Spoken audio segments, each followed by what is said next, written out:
Good evening, friends. I am Aman Kumar. Welcome you again at the platform of Chahal Academy. And today is our session number 10. History का जो हम लोग prelims possible और घटना चक्र का पूरा कंपाइलेशन कर रहे हैं, इसमें आज हमारा सेशन नंबर 10 है। तो जो भी लोग इसका मजा उठाना चाहते हैं हमारे यूट्यूब चैनल पे आ जाइए। जो भी किसी भी एग्जामिनेशन का प्रिपरेशन कर रहे हैं, all the MCQs are very much important for your upcoming examinations. तो इसी के साथ हम लोग आज का अपना सेशन स्टार्ट करते हैं, जो कि है क्वेश्चन नंबर 31 तक का है ना। 31 शायद लास्ट क्लास में हम लोग कर लिए थे। तो इसका सही उत्तर जो था वो मैंने आपको बताया था, ये महानंदा नहीं महानदा होगा, है ना। महानदा, महानदा। चलिए इसी के साथ अगले क्वेश्चन की तरफ हम बढ़ते हैं। हमारा क्वेश्चन नंबर 32 है, the teacher who taught Veda Vedanga for livelihood was, इसको क्या बोलते थे, जल्दी से बताइए। सही आंसर से क्या होगा? 32 का सही उत्तर क्या है? 32 का सही उत्तर क्या है, जल्दी से बताइए। इसका जो भी सही उत्तर है उसका नाम है उपाध्याय, है ना। जो टीचर हैं, जो उपदेश देते थे, उनका नाम था उपाध्याय। इसी से इसका सही उत्तर हो जाएगा सी। इसी के साथ हमारा अगला क्वेश्चन जो है वो है, बोगजाई is important because it was an important trading centre between Central Asia and ना inscription were found which mention the name of Vedic gods. बिल्कुल सही, ये हम लोग लास्ट क्लास में देख चुके हैं कि ये यहाँ से बहुत सारे एक्सकवेशन हुए थे यहाँ पे, और यहाँ पे हम लोग को वैदिक गॉड्स जो है ना और गॉडेसेस का, यहाँ से हम लोग को क्या मिला था, यहाँ से हम लोग को प्रूफ मिला था, है ना। जो एक्सकवेशन से बहुत सारी चीजें इंस्क्रिप्शंस जो है उनमें इंकित थी, जो इनके गॉड्स हैं, है ना। तो ये इसका सही उत्तर हो जाएगा B. B will be the right answer of this question. Next जो हमारा क्वेश्चन है, in the context of ancient Indian society, which one of the following terms does not belong to the category of the other। जल्दी से इसका सही उत्तर बताइए। वंश, कोश, गोत्र।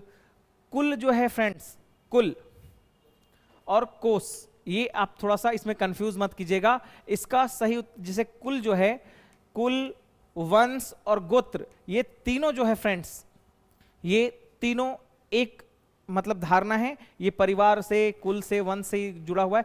कोष जो है ना, कोष जिसको कोषा मतलब ट्रेजरी होता है, कोष का मतलब, है ना, ये इससे संबंधित नहीं है। इसका सही उत्तर क्या हो जाएगा?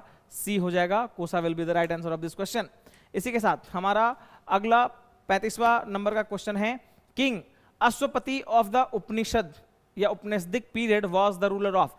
उपनिषद काल में राजा अश्वपति किसके शासक थे? ये थे फ्रेंड्स आपके केकई के।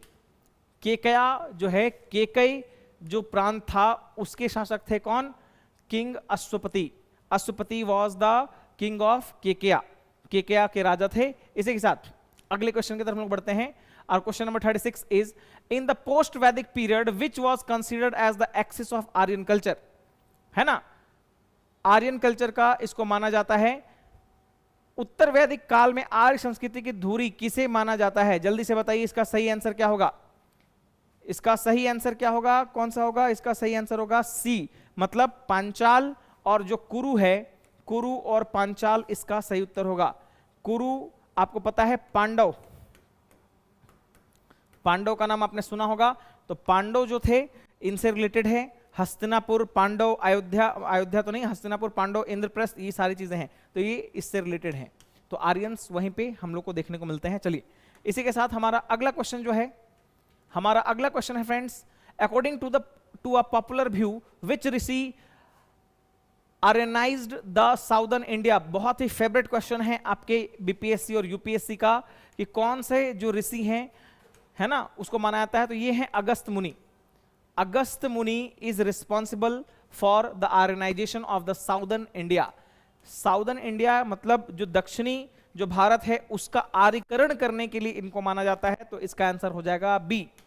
इसी के साथ अगले क्वेश्चन की तरफ हम बढ़ते हैं। 38, according to the Puranas original place of the ruler of lunar dynasty was.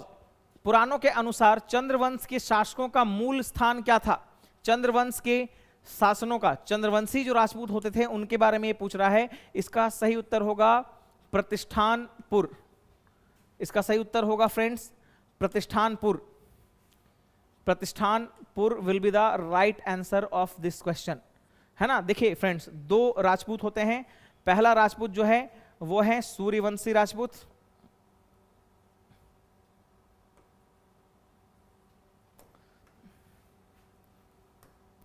और दूसरा राजपूत का जो क्लैन है वो है चंद्रवंशी राजपूत, है ना। सूर्यवंशी राजपूत जैसे राम भगवान, है ना, जो आपके रघुकुल जो हुए, ये सूर्यवंशी राजपूत सब थे। और एक थे चंद्रवंशी, जैसे आपको मगध में मैंने पढ़ाया था, उनका नाम था क्या, Jarasandh.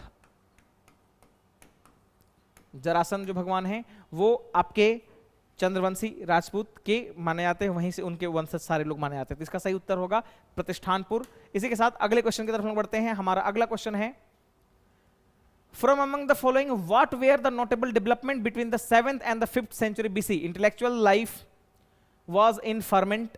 The old tribal structure was disintegration या integrating.